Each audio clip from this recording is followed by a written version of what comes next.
Se logró reconocer en el entorno de la Iglesia del Divino Niño como principal actividad económica la venta de productos como una opción elegible que la oferta coloca a disposición de los visitantes para satisfacer una necesidad o atender un deseo a través de su uso o consumo.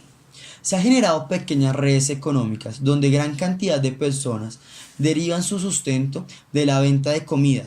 Entre la gran variedad de imágenes religiosas, ya sean pinturas o fotos, que transitan en los alrededores de la iglesia, la más común es la imagen del Divino Niño. Gracias a su fácil reproducción iconográfica, debido a ser sencilla y sin muchas pretensiones estéticas, a diferencia de otras imágenes religiosas, que por su elaborada calidad artística dificultan su imitación.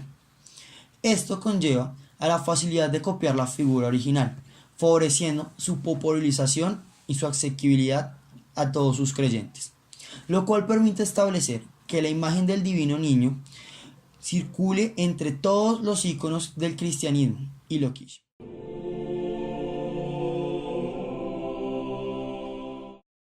El término kitsch corresponde al arte que es considerado como copia inferior a un estilo preexistente. Esta palabra no solo define la producción de lo falso, sino más aún, la acumulación ostentosa de lo falso. El kitsch es típico de la sociedad de la abundancia, donde hay pensamiento ético subalterno, una negación de lo auténtico, un arte de mal gusto, que degrada el arte legítimo e histórico. Se encuentra también la mezcla de diferentes culturas, la cultura oriente, la cultura mexicana y la cultura inglesa, en cuadros de sus artistas y personajes más representativos, como cantantes del K-pop, el Chavo del Ocho y Charlie Chaplin, respectivamente, con el predominio de aspectos religiosos sobre los elementos kitsch. En Colombia, la fe por el Niño Jesús se comenzó a difundir en 1912 por el sacerdote italiano de la comunidad salesiana Juan del Rizo, devoto del Niño Jesús de Praga, imagen con la que comenzó el culto. En 1935, al llegar a Bogotá, el fundador de la obra salesiana del Niño Jesús se dispuso a crear una nueva imagen, que es la que hoy se conoce y que nació en uno de los tradicionales talleres de arte religioso del centro de Bogotá. La remodelación y ampliación del santuario del Divino Niño del barrio 20 de Julio estuvo a cargo del célebre arquitecto italiano y uno de los representantes del último periodo de la arquitectura republicana, Giovanni Buscaglione. La construcción de la iglesia se inició oficialmente el 19 de marzo de 1937 y termina en febrero de 1942. El mismo año se realiza la inauguración oficial y se consagra el nuevo templo. Así se genera una devoción propia al Niño Jesús, con una iconografía única y atributos específicos, una figura que desde el barrio obrero 20 de Julio se ha extendido a todo el país.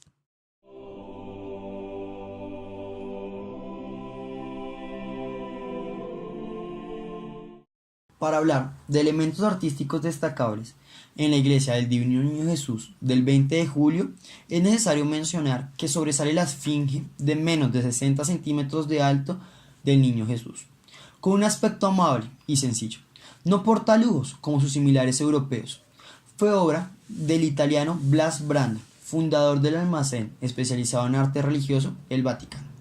El Divino Niño Jesús se venera en una pequeña capilla situada a espaldas del altar mayor.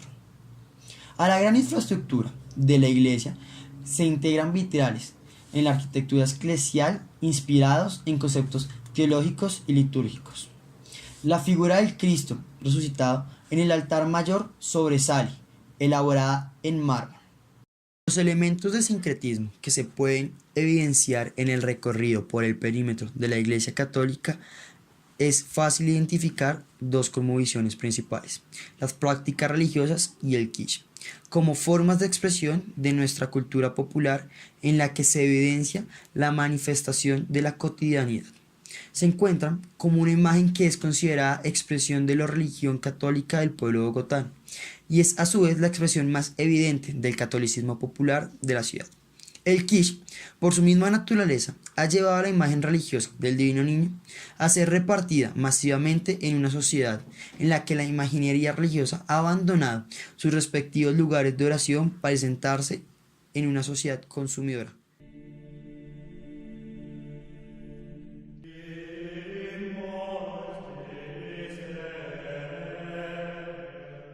Las actividades económicas al hablar del cementerio como espacio sagrado de peregrinación de cultos populares, es necesario mencionar a los vendedores de flores, imágenes y velas, que se han ubicado a las afueras del cementerio, presentes como parte de la economía informal del sector.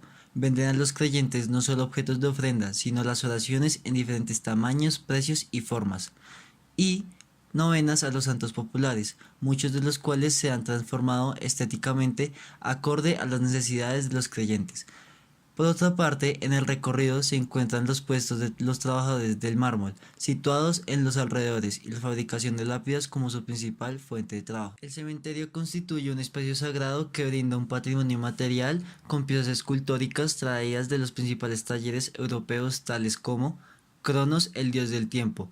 Esta es la representación simbólica de la muerte a manera de hombre. Esta pieza se encuentra en el punto más alto de la parte exterior al ingreso del cementerio, en posición de espera, recostado sobre el mundo, con el brazo derecho apoyado sobre un reloj de arena que representa la caída perpetua del tiempo y el encuentro inevitable de la vida con la muerte. El brazo izquierdo sostiene una guadaña, símbolo de la cosecha de la nueva esperanza del renacimiento. La alegoría dice que Cronos espera pacientemente que el reloj de arena marque la hora de cada uno de los mortales para que con su guadaña recoja las almas de los que lo llevan de tránsito al cementerio para darles la bienvenida.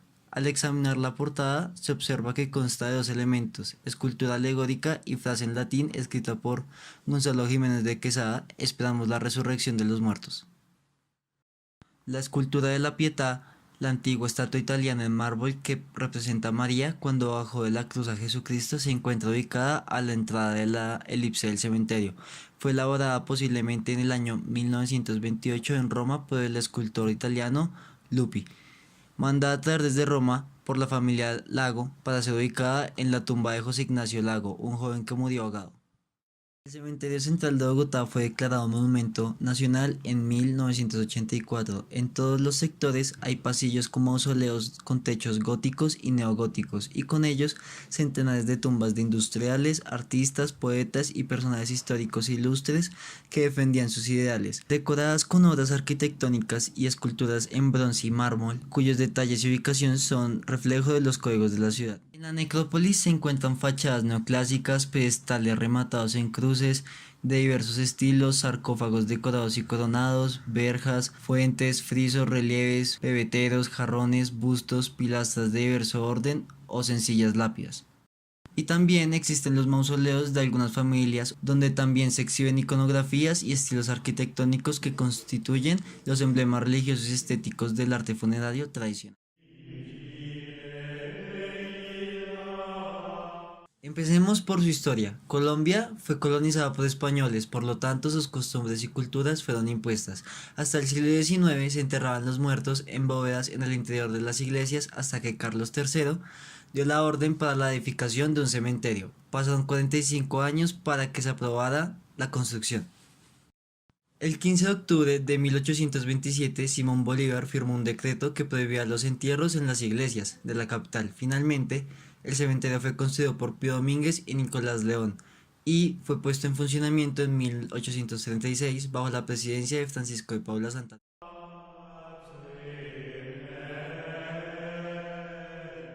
En relación a los elementos de sincretismo que se pueden encontrar en el Cementerio Central de Bogotá, lugar que además de albergar muertos, también existe una fusión de varias cosas: creencias mágicas, supersticiones, brujería y religiosidad popular o catolicismo popular. Una fusión entre magia y religión. Se entiende por catolicismo popular el conjunto de creencias, ritos, normas y organización propios de una creencia en Dios, los santos y el demonio, que se enmarca en la doctrina católica pero carece de su cultivo eclesiástico. En ese sentido, el Cementerio Central de Bogotá es un espacio sagrado de rituales en torno a beatos populares creados por sus propios creyentes, donde se advierte cómo el pensamiento mágico lleva a que exista la apropiación de la imagen. Los fieles del cementerio ubican a los santos populares como ánimas intermediarias entre Dios y sus necesidades. Es por eso que gracias a ellas se hacen posibles las peticiones. Los dos más visitados son la escultura dorada, que es la tumba de Leo Kopp, fundador de Bavaria, y la tumba del científico colombiano Julio Garavito, el personaje del billete de 20.000 pesos, quienes son los benefactores de sus devotos. Lo anterior también ha sido un factor característico del sincretismo religioso y la adaptación religiosa de aquellas mayorías, que en la sociedad moderna se satisfacen con el ser católicos a su modo. Por último, la realización de esta actividad remite a reflexionar y repensar que a pesar de la época actual, la religión, los símbolos, las creencias, los misterios, las devociones y los milagros hacen parte inevitable de los individuos. La experiencia religiosa da sentido a los individuos contemporáneos, enuncia verdades, evoca principios y valores fundamentales, proclama su legitimidad y validez social, se escenifica y se proyecta en la vida social e individual como una parte de la existencia, todo lo cual constituye un amplio conjunto de intereses para estudiar,